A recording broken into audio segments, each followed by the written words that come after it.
Well, welcome everybody to the first of our midweek broadcasts here from the Aspen Chapel. My name's Nicholas Veazey and I'm the Minister.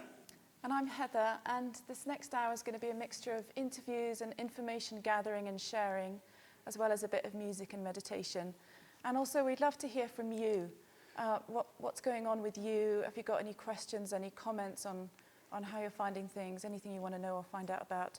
And also maybe if there's anyone that particularly you'd like us as a community to be praying for. So that's kind of thing. And Peggy here is going to be receiving those emails. So anything you want to email. What's the email address, Peggy? You can go to info@aspenchapel.org.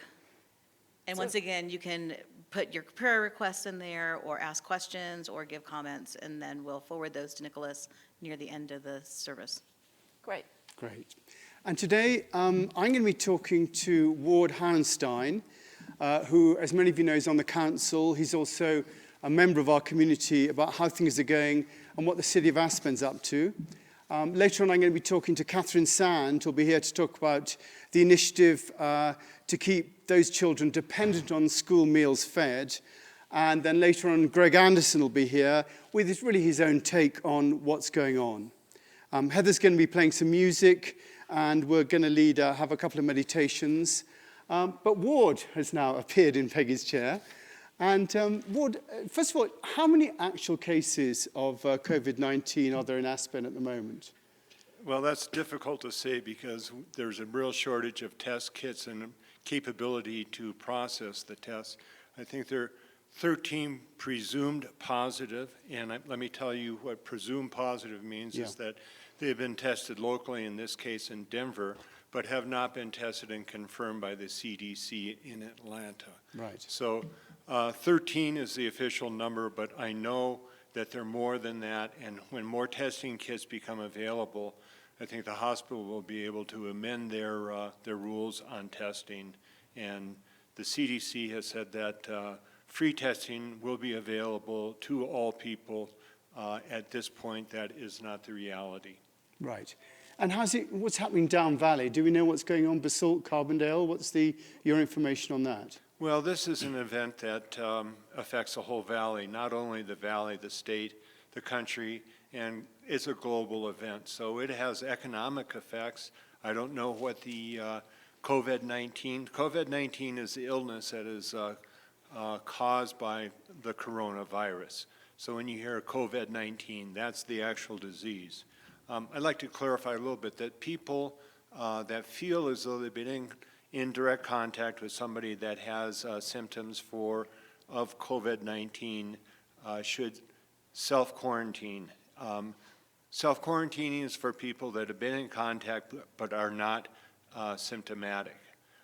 Once you are symptomatic and have test positive, you should be in isolation or self-isolation. Right. So when you're quarantine and isolation, those are the correct terms. Right. And we hope to have people from Carbondale and Basalt next week here just to get their perspective as to how things are going as well. What's the main things that the council's focusing on at the moment in terms of helping? There are so many things that we're focusing on. I would say the number one thing for everybody to keep in mind and to practice is social distancing. This disease is transmitted primarily through the respiratory tract, through droplets, and through breathing from other people. A general rule is if you can put your arms out and turn around in a circle and not hit anybody, that your social distancing is being maintained. That's 6 feet. That's the main thing. City Council and the City of Aspen and the county are all working on a number of issues, one of which is finding aid, federal and state aid for workers and small businesses. The economic impact of this is going to be tremendous, and so we are entering a period of sacrifice. We're all going to be making sacrifices. City Council is here, and the city government and city staff is here to mitigate as much as possible the impacts of this incident. Right. And, looking at the main recommendations from the council to us at home, what are the main things the council are wanting to get across to people up and down the valley as to how they should behave? Well, the social distancing is the most important thing. Yeah. Of course, you hear about washing your hands. When this is over, we'll probably all know how to wash our hands. We know how to wash our hands since we were 5 years old, but wash your hands with warm water for at least 20 seconds and make sure that you get your fingers. Avoid touching your face. No public gatherings of over 10 people.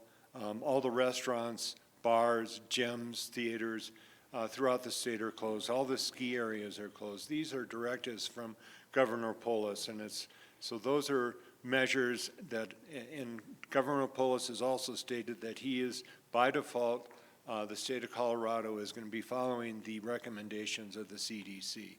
So as the CDC has new recommendations, those are going to take effect in the state of Colorado. Let's just walk through, I mean, I think most of us are thinking, you know, am I going to get ill? Let's just walk through how you think we should behave if we do feel ill at the moment. Let's say we feel we have a temperature or we have a cough or something like that. What is the steps that we should take in terms of our behavior? Self-quarantine, self-isolate. If you have symptoms, don't go out. You do not want to spread this. In the last week, all of us have become epidemiologists, it seems that what we're trying to do at this point is flatten the curve. We don't want people to be infected. So when should we phone the doctor? Or what should we, you shouldn't go into the doctor, should we? No, you should call your primary health provider. And if you do not have one, there is a hotline that's available on pickenscounty.com/1297/COVID-19. That's the official website, and there's a hotline on number on there that you can call if you do not have a primary care. Do you want to repeat that? If you do not have a primary care physician, and it's pickenscounty.com/19 or 1297/COVID-19. And we'll put that up on our website. But Right. a lot of people do have doctors. So when's the right time to call the doctor? When you think you are symptomatic. So the moment we feel we're symptomatic, we call the doctor, we tell them, and then they go through the situation. When should we, go to the hospital or not go to the hospital? Well, do not go to the hospital unless you've called ahead. I saw a piece this morning that said that they're going to set up a tent at the hospital to see people with respiratory issues, and that's one of the first things you'll feel is a temperature, difficulty breathing, shortness of breath, coughing. It's a respiratory virus and illness. The guidelines that I read early this morning were that you need to have a note or form from your primary care physician to be seen at this tent that's being set up in the parking lot of the hospital. And they'll probably email that to you, won't they? You won't have to go in or anything. That's my assumption, yes. Yeah. What about taking meds? I mean, should we, is there anything recommended if you're not feeling well? Well, there is no treatment for COVID-19, so you can treat the symptoms. Tylenol, cough medication, hydrating, making sure that if you have a fever, you don't get dehydrated. So you kind of treat it the same way you would with the flu. This is Ward Hallenstein as the doctor now, isn't it, really? We're all putting on a lot of hats in the last week. So tell me, how is the hospital coping? Are they ramping up? Do you have any idea about how many respirators they've got or beds available? Well, I don't have a count on it, but they don't want to accept any elective procedures. All elective surgeries have been being postponed and rescheduled. They don't want people coming in with normal flu-like symptoms. The last thing we need is for our hospital to be infected. So don't go without calling ahead. And they're only accepting cases where people actually need a respirator and a negative air pressure chamber, which they do have, and they have some respirators. I'm not sure how many they have, but we don't want to overload the system. We don't know when the peak is, how many people are going to be affected. The at-risk in the community are people that are over 60, have underlying autoimmune issues or respiratory issues, or are obese. So if you're in one of those categories, particularly monitor the 6-foot social distancing. That is the most important thing. Don't put yourself in a position where somebody can spread a droplet on you or that you're breathing their exhaled breath. Because if they're infected, and this disease can be transmitted when it is asymptomatic. So Right. if you have been in contact with somebody that has tested, you find out that they have tested positive, that's when you should self-quarantine. And if you start showing symptoms, is when you should call your primary care physician and go into self-isolation. Okay. Well, we so appreciate you coming in. You had a few little points that you wanted to make, I think, and we will put, I think our team's going to put some of these on our website. So if you could... I have five points of interest. One is I started a Facebook group for people in the Aspen area that will volunteer to help out their brothers and sisters, and that is Aspen Area Volunteers. I have approximately 25 volunteers on that list now. Aspen Chapel has their own list of people that they're looking out in their community, and I think the Aspen Valley Foundation, not the foundation, I'll get that information to you. There is going to be a central database for volunteers.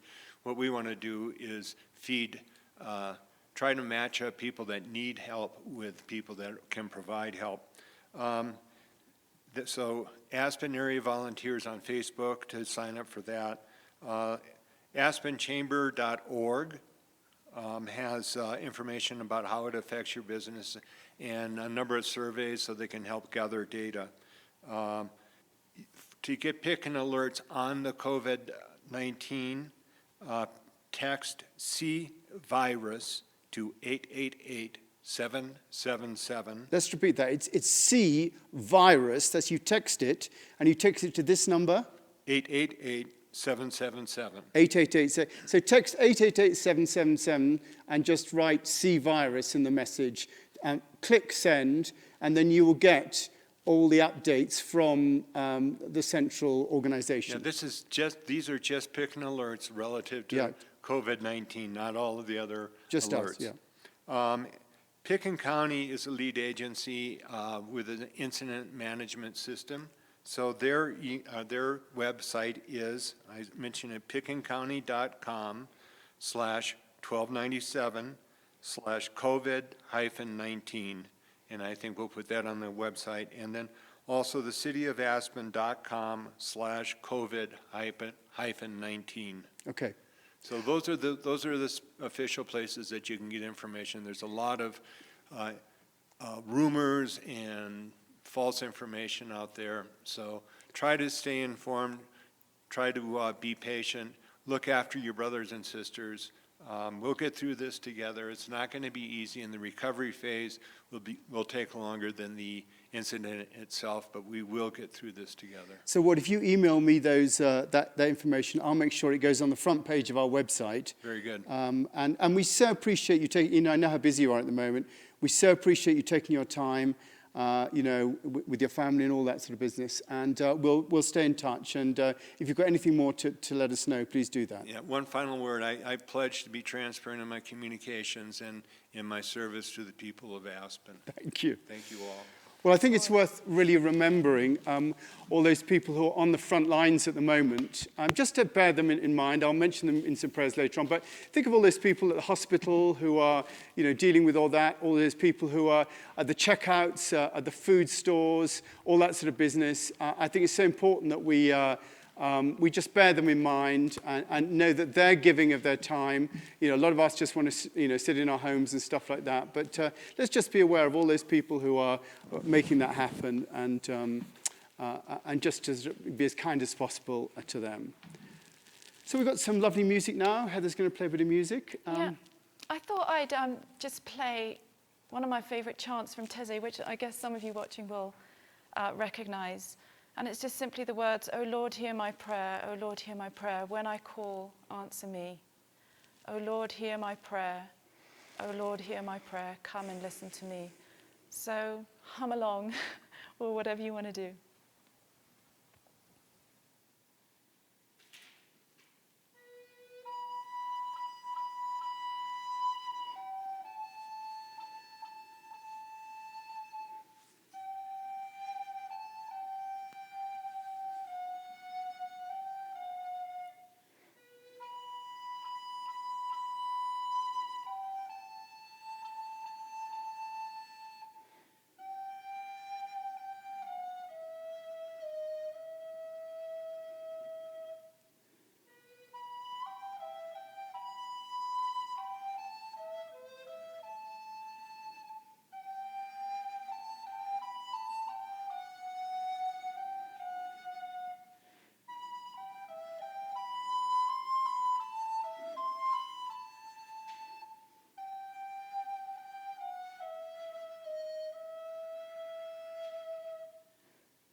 Thank you, Heather. Absolutely lovely. Lovely to have that. Come sit down. Catherine Sands joined us now. Catherine, thank you so much for coming in and seeing us. Catherine runs Aspen Family Connections at the school, which really supports us all who've got children at the school and the children as well, and has really set up a support program for those affected by the school closures. Catherine, can you tell us a little bit about what you've been doing? Yes, I will. And I think it's also, I just want to sort of preface all this by saying, Aspen Family Connections is, part of the school district, and the school district is the community. So we're all in here together. We're not just here talking about kids, but obviously families with children are, and our community, school district community, which is many thousands of people, is, it's a huge weight on us. We all feel overwhelmed. Yeah. So what are we doing? Well, I felt overwhelmed, so I thought, well, we better start where we can be practical and get some things done, because that makes everyone feel better, I think, if you get some things done. So we have chosen, we chose to sort of prioritize those families in our community who are already experiencing hardship. And I think, I often say this, but people would be surprised to know how many of those are, that people live, pretty precariously. And so what we did was we made sure that we had contacts and were able to outreach all those hundreds, and I will say it's hundreds, of people who are associated with the school district, our families, who we know are already, struggling. And so with the help of the Food Bank of the Rockies, which is an amazing organization, we did a food distribution yesterday. We didn't put it out to the entire community. The senior center did put it out to theirs because, of course, seniors are a priority for us too. And yesterday we did our first distribution. We distributed to over 100 households, amounting to several hundred, like over 350 people. Amazing. So that was a great start for us. And what that enabled us to do, and I was keen that we do this in a sort of deliberate and planned way, was that we could test our system, because it's not something we do. That's not what I do day to day. We wanted to make sure that we could distribute food. We have to maintain some pretty rigorous health standards and protocols. Our volunteers have to maintain social distance, the 6-foot rule.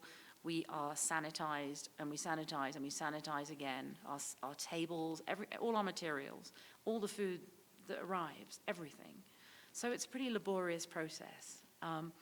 And it was successful. We also have a lot of traffic management. There are lots of issues to think about. I'm happy to say it went really well. Great. And, as well as giving people food, and we included school custodians, seniors who came along, all kinds of people showed up yesterday. We were able to make contact with people. And that, for me, was as important, really, as say hello at a distance. We have a drive-up system, but we were able to say hi to people. We were able to give them other information.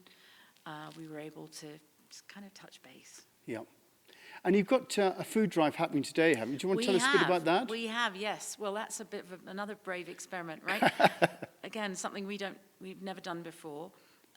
Those people in the community who are not experiencing symptoms and who would like to donate some non-perishable food can drive up to the Aspen Middle School, and it'll be pretty straightforward. When you get there, you put it on a table, and then you drive away. We wave at you, and we thank you, and we ask you to drive away. All donations are gratefully accepted as long as they are non-perishable food. We can't take prepared food. We can't take open food, and I'm afraid we can't manage perishable food. I'm sure people who have those things can find friends and neighbors to donate them to. So tell me what the timing is on that. When's that open? Right now. Until when? We said 2 o'clock. Till 2 o'clock. So from now to 2 o'clock, Yes. if people want to, they can jump in their cars. If they've got something they want to donate, drive down to the school with it in a bag, put it on the table, and just drive away after that. Yeah. And then what's going to happen to the food after that? Our volunteers are working hard right now as we speak. They're sanitizing everything, including the bags and including the cardboard boxes. Cardboard boxes can harbor the virus for a certain period. So we are disinfecting literally everything. And then we're bringing it into our new facility, which is the Aspen Middle School. And the middle school has been wonderful letting us have space and giving us cleaning materials and all kinds of things. And then we're sorting it, and we're going to be doing another food distribution on Saturday. So Saturday is the time for the food distribution, people who really need that sort of stuff. Now, what time is the food distribution on Saturday? I have to confirm it with you, Nicholas, but I think I'm saying noon. I just have to be sure that the police and the King County Sheriff and all these wonderful people who are supporting us are cool with that. Again, if you email that to me, I will make sure that goes on the front page of our website. I certainly will. And that we did a targeted first go-round, as I said, to test things out. Yeah. But nobody will be turned away. Nobody was turned away. We have families, drive up to us from further down valley. We hope that won't be necessary. We hope that their own communities will be supporting them. There is a food distribution at 11 o'clock today in El Jebel at the community centre. So in El Jebel, there is a food distribution. Where is that? At the community building. Where's that? It's, people who live down valley know it's near Crown Mountain Park and it's behind the city market. It's on that side of the road. Right. It's the Eagle County government building around there. And do we know, I mean, I know there's no reason why you should know, but do you know what the Basalt and the Carbondale schools are doing at the moment? They're doing a lot. All those resources should be available through the sort of centralized system. There's a really amazing incident command team, which is managing communication and sharing and fundraising and many of those things. Do you need any volunteers? I mean, what's the score with that? If people want to actually come down to the school and help, what do they do? Well, we don't want people showing up. No, important. Yeah. We have a spreadsheet. We already had our friend Bettina is an amazing volunteer coordinator. We already have, I would say, probably close to 100 volunteers. So our capacity to use all those volunteers is a little bit limited by what the task is on the day, because we can't have hundreds of people congregating. No. There are limits. So we can only accept a certain number, and we allocate jobs, and people can sign up. I think we're pretty good for volunteers, to be perfectly honest. Where do they sign up? They should look at the Aspen Family Connections website. Aspen Family Connections website. Yeah. It's Aspen Family Connections, all one word, .org. Mm-hmm. And again, if you email that to me, I'll put it on the website. AspenFamilyConnections.org, and then you go in there and you can volunteer on that page if you want to do that. And obviously, people will be called as and when they're needed. Yes, exactly. And they can sign themselves up and they can see what's available and what times and all of that sort of thing. We need to share the load, We all have to take care of ourselves and not overwork and, take care of our immune systems. This is our first part of our work, Nicholas, and after that, of course, we're going to be contacting and staying in touch with all our clients to give them support. And I'd love to give you our phone number. It takes messages, and we respond to all those messages. Just people wanting connection to other resources.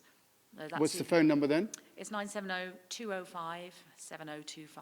Okay, 970-205. 7025. 7025. Mm-hmm. And, if someone wants just to donate money, is there any way they can do that? Yeah, there is a centralized donation system through the Aspen Community Foundation. People can also give money to the Aspen Education Foundation, and that's going to their website. There's a donate button, and you just press that. Okay, so if you email just a list of these things. I'll give you all of those things. Yeah, that's great. And in addition, today, as well as accepting groceries, we are accepting small denomination, so no bigger than $50, City Market gift cards. City Market gift cards. That's a great way to help. Great way. That gives us a little bit of flexibility. So a family comes up and we can give them a food bag, but we can't give them formula. No. We can't give them diapers. No. And those gift cards are going to be used for those sort of special needs that we can't fulfill through the food system. I mean, we obviously don't know where this is going, how long it's going to carry on. There's no one can do that. Any news about whether schools are going to open after school break, spring break? Do we know? I think we can expect announcements on all of that pretty soon. No. Okay. I can't say much more about it, but I feel as though, we have to be realistic and plan for the worst eventuality and knowing that we can all get through it together. Well, Catherine, we so appreciate you taking your time out of your day to come and do that. Pleasure. And if you want to come, if you feel it'd be worthwhile, if you've got something you want to say to us next week, because, you're right in the centre of this. And, if you want to come back to us next week, just to let me know. And we'd always want to find a slot for you to communicate to people as to what's going on. So thank you. And thank you. And I just ask people to be patient. We have to be a bit patient right now. There's a sense of urgency and anxiety, but we have to just go step by step, day by day, really, Yeah. because things are changing so quickly. So be patient with each other and ourselves. Well, great. Well, thank you so Great. much. I really appreciate you coming Thanks, in. Nicholas. Thanks, Heather. I found this lovely little reading from Lynn Ungar. She's from San Francisco Bay Area and serves as a minister for lifespan learning at the Church of Larger Fellowship. It's an online Unitarian church. And I mean, some of you may have seen this or heard of it, but I just think it's a lovely little reading. It's on the pandemic. What if you thought of it as the Jews consider the Sabbath, the most sacred of times? Cease from travel, cease from buying and selling, give up just for now on trying to make the world different than it is. Sing, pray, touch only those to whom you commit your life to. Center down. And when your body becomes still, reach out with your heart. Know that we're connected in ways that are terrifying and beautiful. You could hardly deny it now. Know that our lives are in one another's hands. Surely that has become clear. Do not reach out your hands, reach out your hearts. Reach out your words. Reach out all the tendrils of compassion that move invisibly where we cannot touch. Promise this world your love, for better, for worse, in sickness and in health, so long as we all shall live. Those words seem so invitational to me. And I love them because no one's excluded from that. And Nicholas is going to unpack it in a second. But before that, I just wanted to give us an opportunity to go inside for a second and for each of us to find our own still point in this turning world, to quote T.S. Eliot, to find that spaciousness and peace within us. So if it's helpful to you, just close your eyes for a second and take stock of how you find yourself this morning, at this point in your life, how you are, where you are, how your health is. Do you have a sense of equanimity? Do you have a sense of being interiorly resourced and exteriorly resourced? Or perhaps you feel in need, you feel anxious or fearful. And so as we go through the rest of this time together, let's each ask ourselves, just to consider, like, what is the contribution that you can make right now? Maybe it is, as we've been hearing from Catherine, maybe it's about helping people out, organizing, delivering food, and stepping up in those ways, or just keeping your family together and your children and doing your job. But maybe for some of us, it's actually your greatest contribution would be to simply open your heart and receive. And it seems to me that we're all in this together. And it's a level playing field. You know, giving and receiving are two sides of the same coin. And so, what is it that we can each contribute practically or energetically, prayerfully? Perhaps it is giving in the way that we tend to think of it. But perhaps the most giving thing you could do right now is to open your heart and to lean into surrendering and accepting the situation that we're in right now. So we'll just have a short silence just to ponder that. See if you can just surrender, love, and embrace and face this reality together in the knowledge that we're not alone.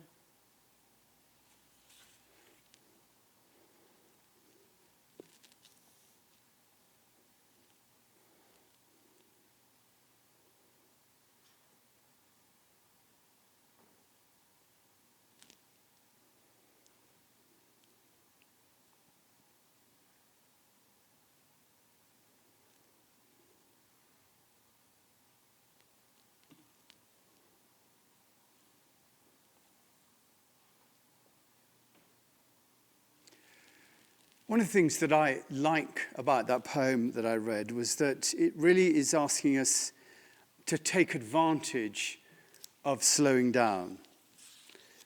I don't know about you, but I've had more contact with my children over the last few days than I have for ages. And they really want to speak to me, which is fantastic. And all this is making us slow down in so many ways. But I've noticed the one thing that hasn't slowed down is my brain. 24-hour news about what's happening where and what should be happening, about what I should be doing, what we should be doing. It's continually whirring around in our heads. We're all trying to work out the best ways to keep safe, as well as what we could be doing to help others. And I think one of the things that we have to do is to recognize that this is happening in our minds and really to try and slow that down too. On a very simple level, it could be just to read a book or play a game with the kids rather than scrolling down the facts on your phone. I sat down the other day and watched A Room with a View, and it took me right out of myself until I started to realize that they're all going to parties and visiting museums and all that sort of stuff, and I realized how different our world was now. But I think there is another level that we can slow down to. And that's the level of realizing that we are all part of a much bigger whole than just our own immediate concerns or the effects of the news anchors' immediate concerns. We're part of something that's much bigger than that. It's to remember that we are, each of us, the conscious part of the whole universe. And that our ability to be at peace with that is really what we're being asked to do. Not to think about it, but to be in our hearts and to look out on our universe as a part of it with loving intent, knowing that we may just be a small part of everything else, but our conscious love for and compassion for the universe is the real difference that can be made. That there is a library of information out there, there is that whole sense of community, and our love can go into that.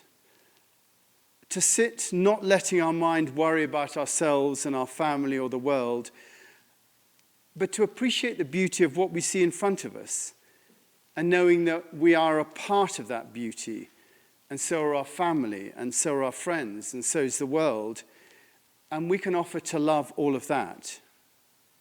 If we can slow down and move out of our minds and into our hearts, then we can make a contribution to those around us. It's what we do in meditation. And once again, I would really encourage you to stay with your practice. Heather's running Monday to Friday, these meditation groups, 9 o'clock till 9:30. You can just click on the Zoom on our website and just be with a group of other people, just be in that place of heart. To come to a place where we realize that spiritually we want for nothing. That really there is nothing to do. And that really we know nothing. And that's true, there is nothing to do on many levels, and we don't know what's going to happen.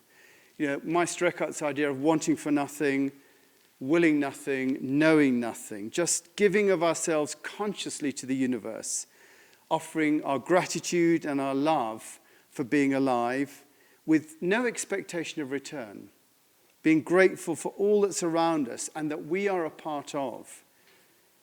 Now, of course, our minds will take over and worry, but let's be aware of that too. Let's consciously slow that down. Let's come to our hearts and know that we're all connected as a whole and that our love does matter and can make a difference. And when you're worrying, you're not loving. But the good news is that when you're loving, you're not worrying. Let's just take a few moments just to pray for those, I think, who are around about us. And we just do pray for the entire world, all those in every country affected by this pandemic. And we particularly pray for our leaders that they might make the right decisions at the right times. to enable us to get through this, that you may open their hearts to have the humility to love those around them, to have their focus be on the main event, which is the healing of the world. We particularly pray for those who are on the front line. We pray for those who are in hospitals, in grocery stores, working all over the world, but particularly in our valley, we pray. Those who are putting themselves at risk because they're serving others. We ask your blessing upon them.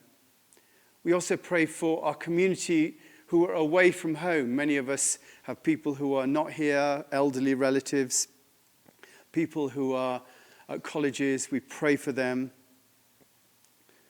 We pray for all those who are traveling at the moment, particularly students traveling home from college. We ask your blessing upon them. And we particularly remember those in our community who are vulnerable at the moment, who we've been asked to pray for. We pray for Joan Downey, who's Connie Clancy's mother, who's recovering from both a hip surgery and a heart attack. From John from Clark's Pharmacy, recovering from a stroke, from a snowboarding accident. Rita Hunter, suffering from Lou Gehrig's disease. Heather Morrow, recovering from a brain surgery. Brett McKenzie in Hawaii, recovering. Kevin Badeline, suffering from Lyme disease. David Harrod with blood poisoning. Petra Krimmel, suffering from cancer. Marianne Boltz, carrying Gla's mum, who's ill.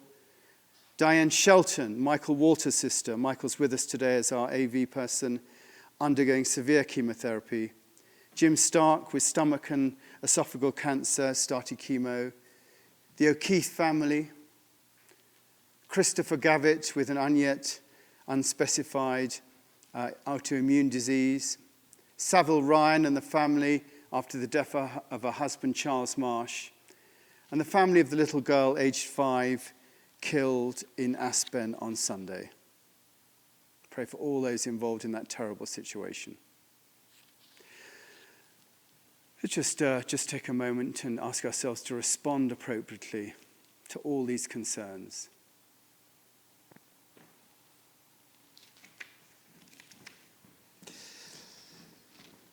Thank you. Peggy's going to join us. Peggy, what have we heard much from anybody? I just received one phone call from a volunteer for Aspen Chapel, but Great, fantastic. no one else responded. Right. Well, thank you so much for being on those phones. And if you do want to link in, if you want to let us know anybody that's not well or anything like that, we are open. We are going to keep praying for people. I mean, make no apologies for our prayer list, and it'll probably extend. But it's really those people that we need to be aware of at the moment. We're going to have an offertory now. I realized that on Sunday, those of you that clicked on the offertory button were taken away from the live stream. Well, hopefully we've fixed that now.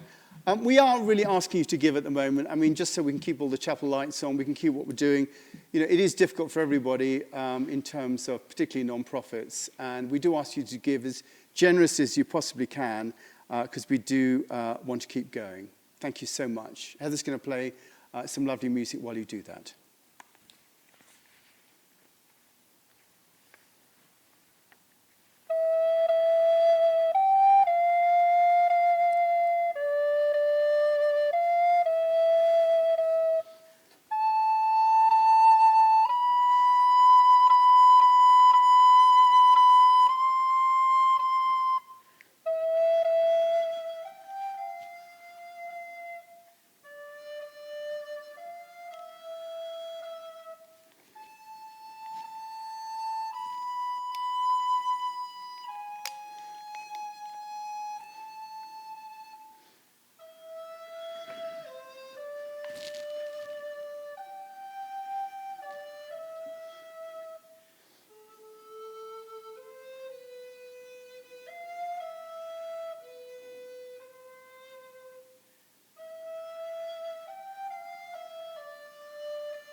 Thank you, Heather. That was lovely. We're going to play musical chairs here. Thank you, Peggy. Greg's going to join us. I just want to thank you so much for your generosity. I mean, we really do appreciate it. It just makes a world of a difference to us. So, Greg, thank you for coming in. Thank you for doing this. I think in the 37 years you've been here, you've probably never seen anything quite like this. But how do you gauge the mood of the community at the moment? Well, I think I've been around here actually a lot more than 37 years, almost 50 years as a permanent resident, and a lot before that. And you came when you were 3. Well, actually, you may say that, but I think the first time I skied here with my family was maybe when I was 5 or 6 years of age. We'd come out every year, and then my brother and his family had a vacation home here. But no, this is unprecedented, obviously. And I think there is a real sense of community. I think one of the things that's changed in the community, and Ward might even know more about this than I would, but I think a lot of our residents have sold their homes that have been here for a long time, and then those homes have been renovated, become second homes. But I also think there are a lot of young people who were born here who are now raising their families here. So I think there is still, even though there's been a change of the demographics of the community, I think it is still a significant community. I always say if you want to know about the community of Aspen, attend a memorial service. And in different places, and of course here as well. And we've gone through an awful lot of things as a community, and this is obviously unprecedented. But I know you had mentioned in our notes about other events that may have happened, and the only thing that can possibly come close is back when I was back here in 1893, and the price of silver dropped down, and they were very successful for about 15, 20 years. Mining silver here, and everyone was making some money, and it was good times. And when that bottomed out within a week, it hit everyone. And we had as many people, I don't know how many, but I think there were a few thousand people living here at the time. And they were very, very desperate. And that hit Aspen really hard. Do you remember what happened during the flu epidemic in 1919? They still tried to mine some silver here up until about that time, actually, and then it just gave it up. And then we had the quiet years until they started some skiing with the 10th Mountain Division. But we have gone through some other crises. One of them that I was part of in a small way is that because I was helping at the community church here and a mental health clinic, when Ted Bundy escaped, everyone was scared and everyone had roadblocks. I mean, this is nothing like today. This is totally unprecedented. I don't mean to compare that. But that was scary in the whole community, and I had visited him half a dozen times, and I was a little worried that I'm one local he may know, who knows. And I was a little worried, and of course everyone was worried about that. But then we've had a few other, we've had a no snow year about the same time when Ted Bundy. We had no snow here until about end of February. People were driving over the pass going skating at Twin Lakes. And then we had a few other plane crashes, and one of them killed 8 people, 9 locals, and that was in '81. We did the services for just about all of them here at the chapel. Then there was another plane crash in, I wrote down the date, which was in 2001 from LA, and there were 18 people on that plane, and we did a service for the responders and the medical staff and the fire department, and that hit the community really hard when they didn't quite make that. How do you gauge the mood now, though? I mean, looking out on the community, what's your sense of it? Hopefully everyone is really cooperating, and I think the community, I'm trying to isolate myself as well, but as far as what I can tell, people are doing what we're supposed to be doing. It's unimaginable here on the news that, I think it was even this morning, that there are some people in some parts of the country that are not following this and are getting together on I guess some of them were spring breakers and out there on the beaches and not paying attention to this. That cannot happen. This is no, me generation sort of thing. Everyone's got to learn to be as cooperative as possible. what do you think, where should we be putting our attention at the moment? Do you have any advice from a, spiritual perspective, or what are your thoughts at the moment in terms of having pastored this community for so long? Is there what message would you want to give to people? Well, thanks, Nicholas. Obviously, especially spiritual and philosophical and psychological, we're hopefully allowing the medical community and the political community do their part and communicate with us. But our emotional response to this is equally important, as we all know. And your readings about the Sabbath and what you had just said, I really want to affirm that as well. But I would say there's three things that I thought of when you had mentioned that to me earlier. First of all, Pema Chodron, when my niece got very, very ill with leukemia, the chaplain in a hospital in Denver gave her this book by Pema Chodron. Yeah. I want to mention this because I took it out again in preparation for this and reread broad parts of it. When Things Fall Apart, heart advice for difficult times. As Pema Chodron is When Things Fall Apart. Again, if you email me that information, we'll put that on our website as well. Thank you. It's a very good one. She has another one, Places That Scare You, a guide to fearlessness in very difficult times. But it's a unique approach. And one of the things that I've taken away from it is to say, well, so many people I've heard say, well, this cannot be happening to us. But we have gone through pandemics before. So psychologically for us she's asking us to accept this, to realize that where we are is where we are. Yeah. And we cannot escape that. But our mental approach, we make a lot of emotional choices, hundreds of emotional choices every day. And to realize that when we say this can't happen, well, it can. And the difference between what the reality is and what our kind of false expectations are, like this shouldn't be happening, it is happening. Pandemics have happened before. So to lower that expectation, say, okay, we need to realize that we're in this, even if we're sick. Yeah. And that we can approach that as well. The other thing, which is part of her philosophy, and we all know it, but to be very present. Whatever we are, if we're at home, what can we do at home at this very moment I like your word, taking advantage of this moment, being at home. I have things at home I've always wanted to do. Maybe this is the time to really get them down. And just the opposite, you can do both. Be present and then look at the bigger picture of life. And that phrase that has been used by many people, it's not in the Bible, but it's some similarities in the scriptures, but this too shall pass.